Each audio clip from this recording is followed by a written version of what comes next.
શું થાય. અને આપણે બધા ઈચ્છીએ છીએ કે ભાઈ આપણા ઘરના કોઈને કઈ થવું ન જોઈએ. ઈચ્છે છે બેનો ઈચ્છે કે ભાઈ મારા ઘરવાળાને કઈ ન થવું જોઈએ.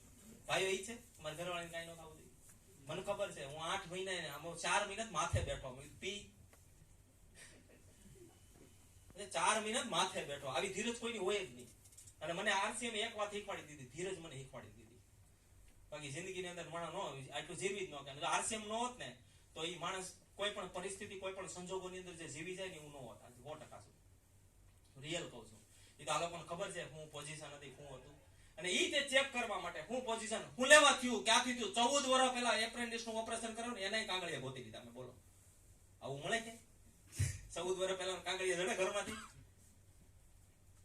આટલા ભલામણ કરી છે ભાઈ. 100% સામાન આવી જ ગયા છો. અને કોઈ પણ વ્યક્તિ પાસે તમે જાઓ છો ને મળવા તો એક જ ભલામણ કરો ને, સામાન 100% સામાન વાપરવાનું છે, બીજું કાંઈ નથી કરવું. તારે મીટિંગમાં નથી થવું.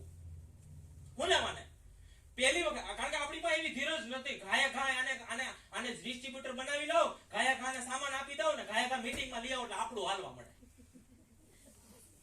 હા 100% છે આ. હું તો ઘણી જગ્યાએ જોઉં અને આજની તારીખે હું ટોકું છું ભાઈ સામાન વાપરો ને યાર બાપુ. શું લેવાને? પેલું કામ છે સામાન વાપરો. 100% સામાન વાપરો ને સાહેબ. અહીંયા 100% એટલે 100% જ હોય, બીજું કાંઈ ન ઘટે. હું હમણાં કાલે વાત કરતા હતા, આરસીએમ માં જાકેટ આવ્યો તે દીનું પહેરવા રહ્યો. બાકી જે દીનું નક્કી કર્યું ડિસિઝન લીધું મેં આપણે જાકેટ પહેરવાનું થતું જ નથી.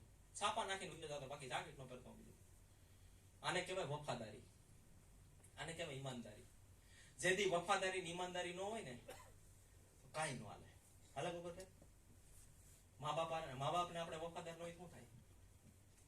ઘરવાળીને વફાદાર ન હોય તો ભાઈ, ઘરવાળાને વફાદાર ન હોય તો, છોકરાઓ સંતાનોને વફાદાર ન હોય તો આપણે આની અંદર સફળ થવું છે ભાઈ. ભલે હું તો એમ કહું કે ભાઈ જયારે એના પ્રણતાનો મળ્યો ને ત્યારે એક શબ્દ છે, મેં પ્રાણ ગીતની વાત કરી, ખુશહાલ યહાં પર વર્જન હો, સુખ શાંતિ સે પૂર્ણ જીવન હો.